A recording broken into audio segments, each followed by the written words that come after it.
Every team, every topic, everywhere. This is Believe.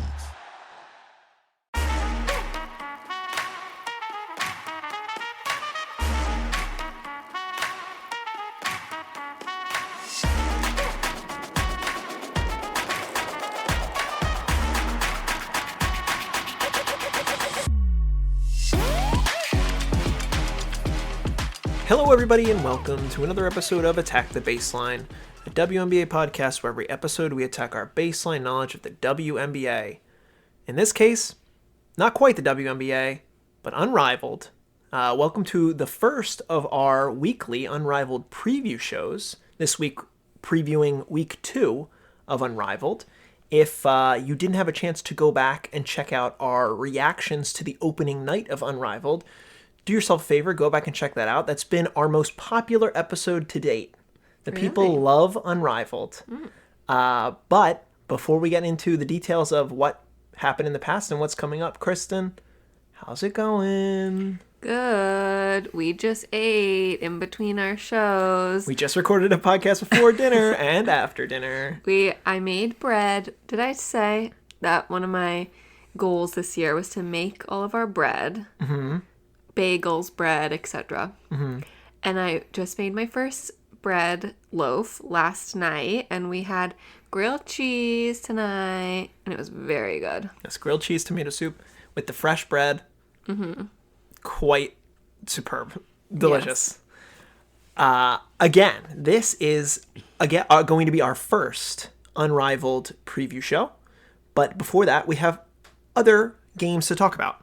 So going back, rewinding the clock, on Saturday, we had 2 matchups, one of the Laces versus the Phantom and one of the Lunar Owls versus the Rose.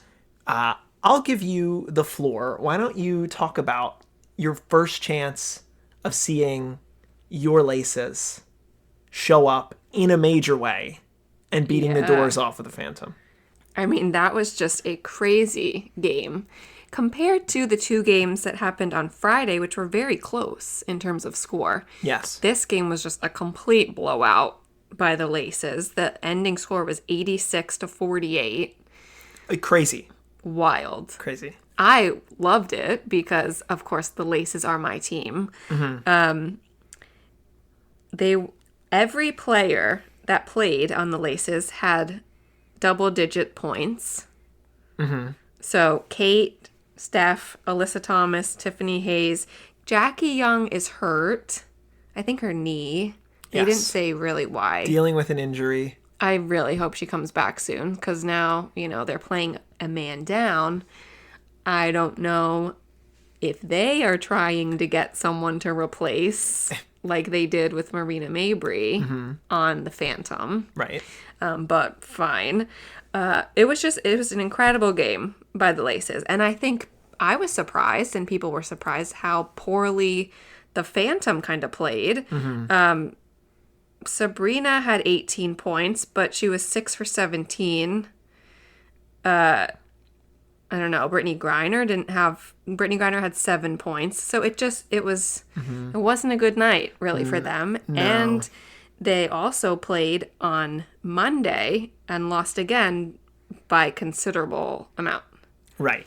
I mean, it was tough sledding from what I was able to see. Satu had 4 personal fouls, 4 turnovers. Yeah. Tosh Cloud had 4 turnovers. The shots weren't falling. It was just rough for the Phantom. Mm-hmm. Like, all things said and done, sometimes you miss shots, and the Laces were hot. I just think what's funny was, you mentioned Marina is hurt. Mm-hmm. And was not replaced, but they were given a relief contract in Natisha Heineman. But that night, Natisha Heineman was sick and couldn't play. So they did not have an extra body, and it certainly showed in their ability to score the basketball. Mm-hmm. People wonder, was it Marina's cooking? I don't think it was Marina's cooking, but she's been cooking. She has been cooking. She made a pretty good mac and cheese, it looked like. Oh, yeah. No, honestly, she's doing a great job. Mm-hmm. So, gotta give credit to Marina. Eventually she'll be back. I turned on my notifications for whenever Marina tweets. And one thing she tweeted today was like, can someone help me get verified on TikTok? Because they keep saying no.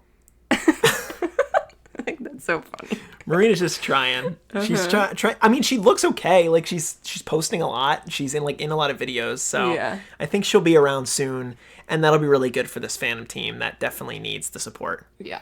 The other game on Saturday afternoon was my Lunar Owls versus the Rose. Basically, what I'd have to say about this game, shocker, but Nafisa Collier is maybe the best person in this league. Oh, mm-hmm. She had 31 points, 6 rebounds, 4 assists. She was all over the place, 14 of 23 from the field. They gave the ball to her early, and she got going early, and they got ahead pretty early on. Mm-hmm. But the Rose made an interesting game. What I have to say about the Rose Basketball Club is that, and in this game, they actually spread the box pretty well, but I do feel like Chelsea Gray kind of has to go out of her mind for them to get close to winning a game. They opened the season 0-2, and that is rough because I don't feel like they're an 0-2 team because they have everybody healthy, and they've gotten really good play out of Azare and Angel. Chelsea is trying to go out of her mind, and she is. She's playing very well. But I don't think she needs to. No. They used Lexi Hull for 3 minutes. She did not attempt a 3-pointer, which, she was doing crazy well during the season. Mm-hmm. Why isn't she doing that? Yeah, they need to find that. They need to figure out the balance and their roles more, because right now it's Chelsea Gray and it's Kalia Copper trying to do the most. Right. I mean, the Rose only 3 of 10 from 3, while the Lunar Owls were 6 for 16 from 3. It's really Azare had shot the most 3. Would tied Brittany Sykes for shooting the most 3s. They need more 3-point diet. Yeah. And Lexi Hull helps you there. Right. So why aren't they playing her? It's weird. It could be a thing that they fix coming into this week. Yeah. But then we look to Monday. Also, before we get into Monday, I will say that opening weekend of Unrivaled did very, very well, viewership-wise. I believe it was somewhere in the neighborhood of 31 million views of all Unrivaled content from that weekend. So I don't know if that counts the games and some other form of media. Mm-hmm. But still, there was a lot of attention. And opening night was really good. And Saturday was not as good, but also in the afternoon. I think Friday is going to be their key day of the week.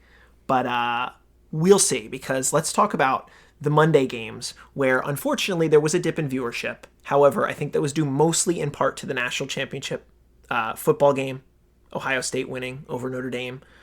It's tough to go up against that. That's where people are going to go. Mm-hmm. But we had 2 games that night. The Vinyl versus the Phantom was the first one. The Vinyl come out on top, 84-69. And I think the Vinyl are the sneaky surprise so far this season. Yes, I was surprised by the Vinyl.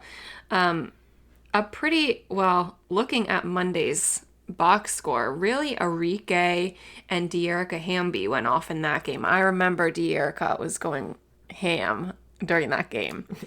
Naturally, she would go ham. I think partly the Phantom's issue is defense. Yeah.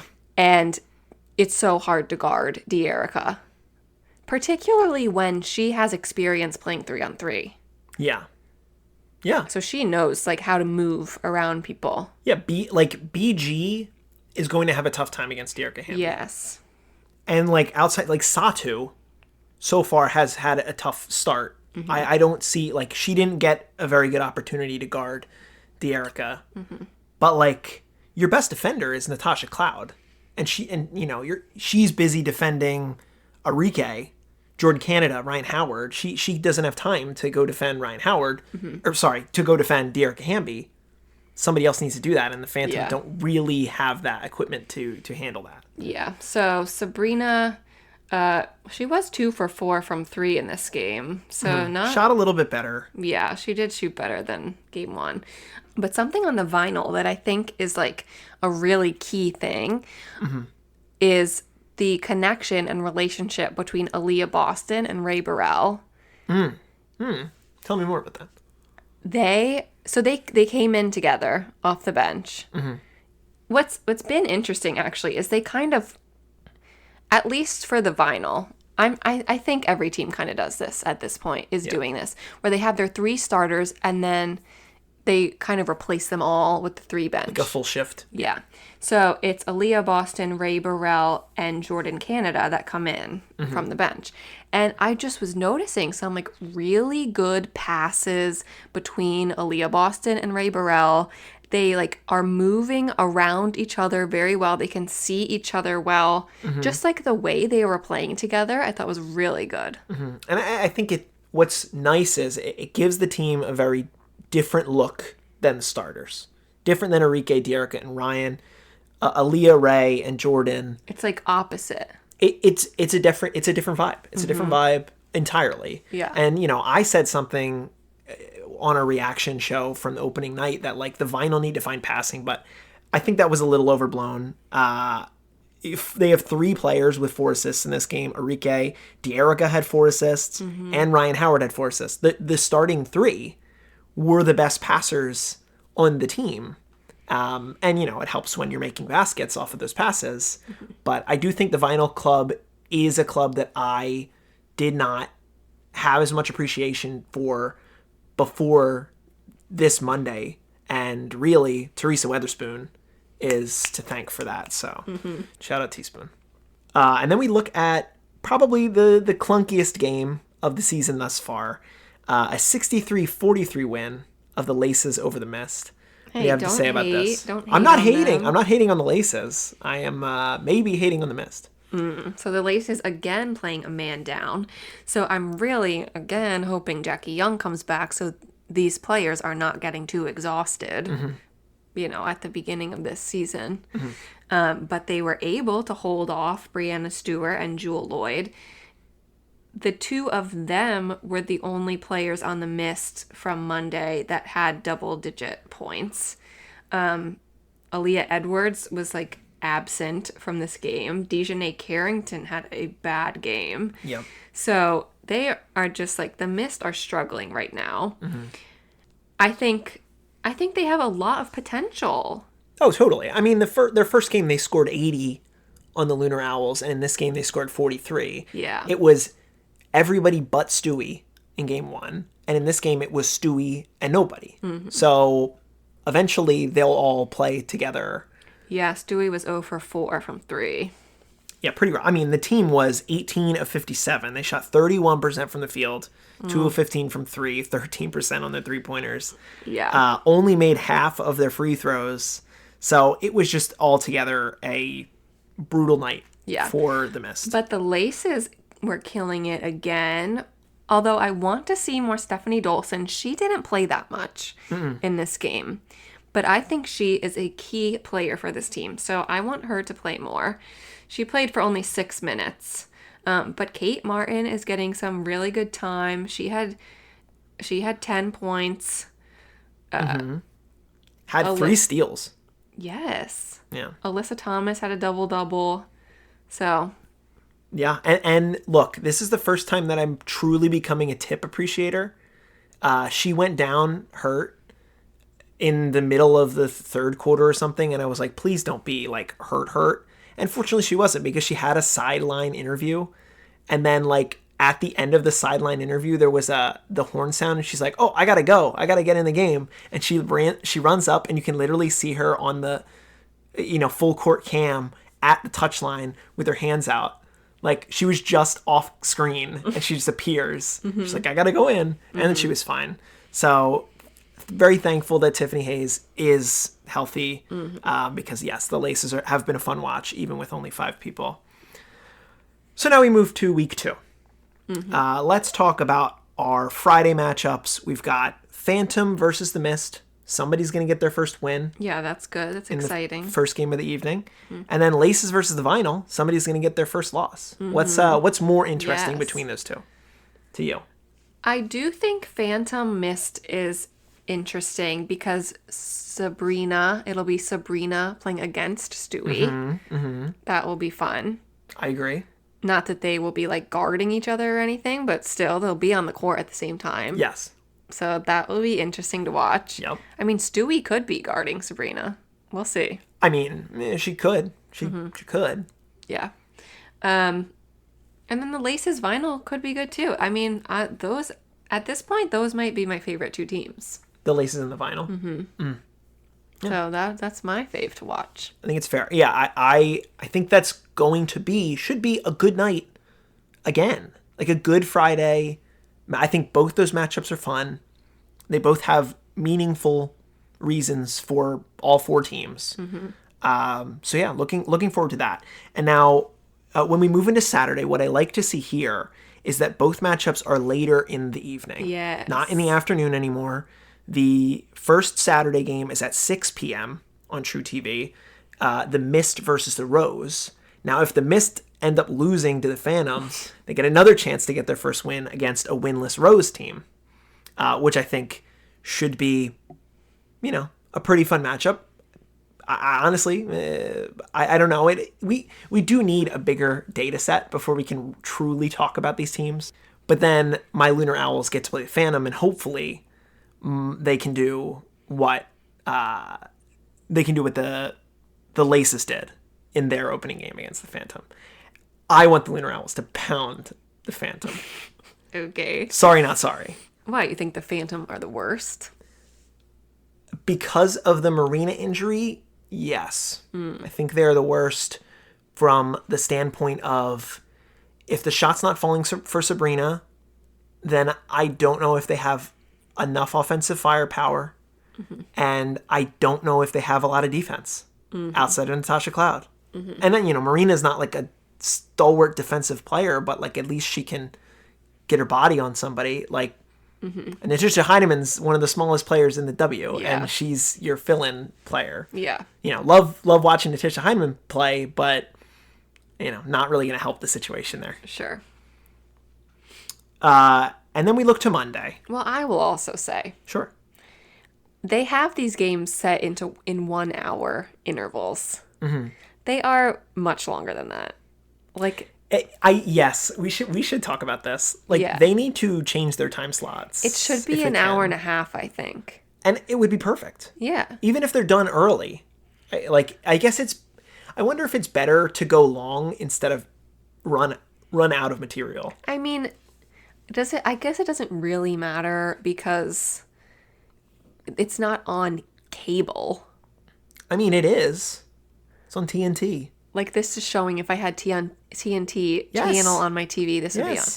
Okay, then I feel like TNT is going to be, like, pissed that these games are going a whole hour longer than they thought they would. TNT just puts on movies. They're just going to put on Fast and the Furious. And True TV. And True TV is just going to put on... They're just playing... Cops.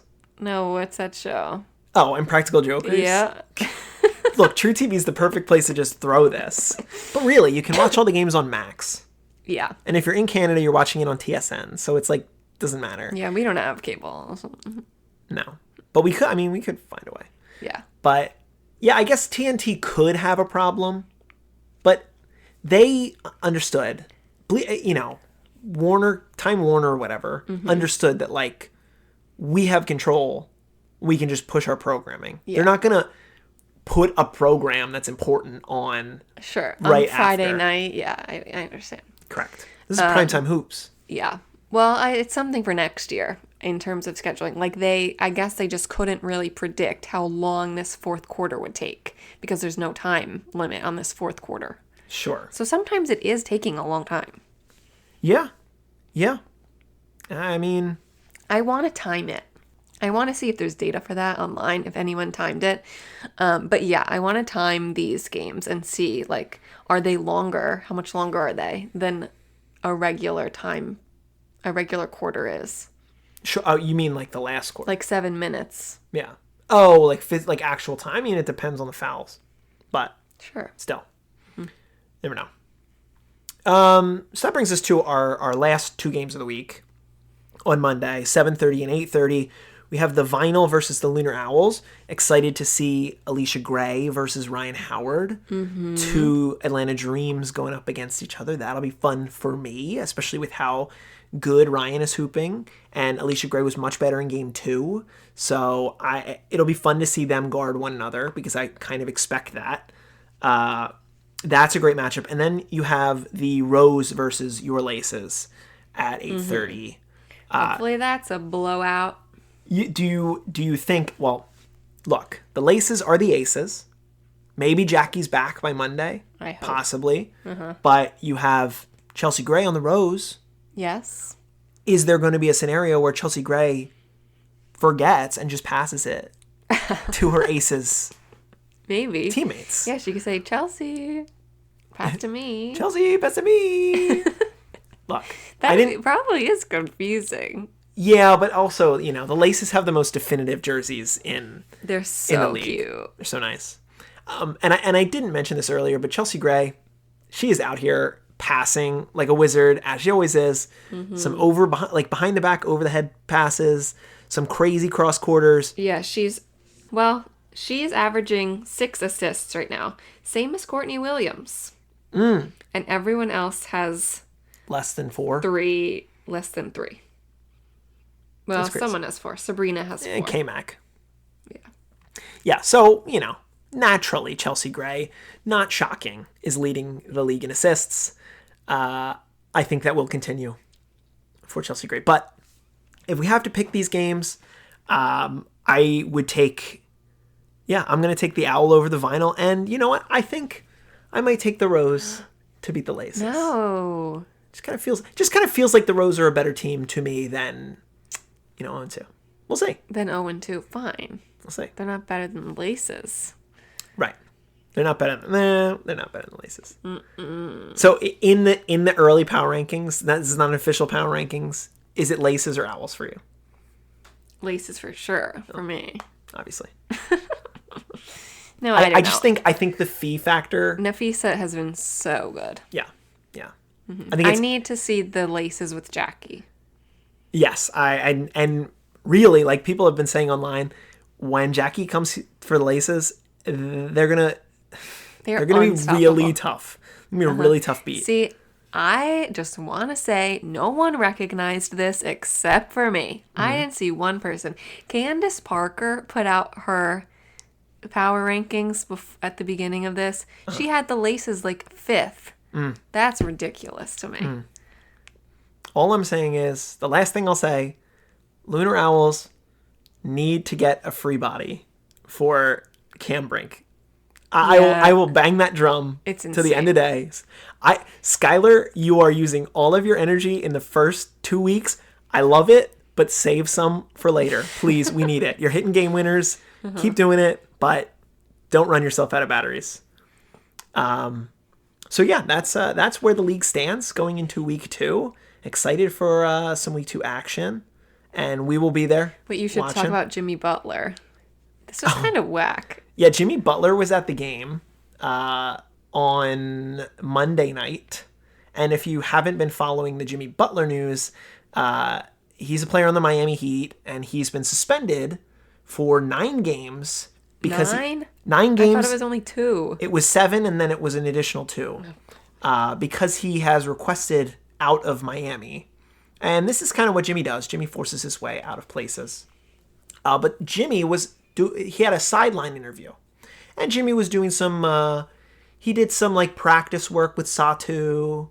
And they gave Jimmy a camcorder, and there's a video of Jimmy with a camcorder of like shooting video for Unrivaled. But he was doing an interview, and I forget the name of the Phantoms coach. The Phantom coach. He does not like this guy. Jimmy said he's bad at his job. Says this in the interview on live television. Like right next to the bench. He's like, yeah, it has nothing to do with him. It's all about, the talent on the team. And, Satu's on the team. I guess he has a relationship with Satu. I don't know. But, like, it didn't seem like it was coming from a place of joking. No. Because immediately after the interview, the interviewer had to say, we know we love you, blah, blah, blah. Like, you're a great coach. You're great. Everything you do is great. No, it was like mean. Yeah, it was mean. Jimmy's mean. Jimmy's a mean guy. I don't like that. But anyway, have fun in Phoenix, Mr. Butler, when the 5-team deal drops coming up soon. I said last pod I'd rather be in Phoenix right now. You did. Yes, that's going to do it for our week 2 preview of Unrivaled. If you haven't checked out our other episode that dropped earlier this evening, do yourself a favor, go check that out. We're talking about free agency and landing spots for big-time free agents. That's exciting. But again, we're going to do this every week with Unrivaled. We'll do this for week 3 and 4 and 5 until it's over. But this is a lot of fun. Kristen, I'm looking at the baseline. What are we going to do? Attack it. Attack the baseline. Thank you so much for listening, and go enjoy some Unrivaled. Until next time.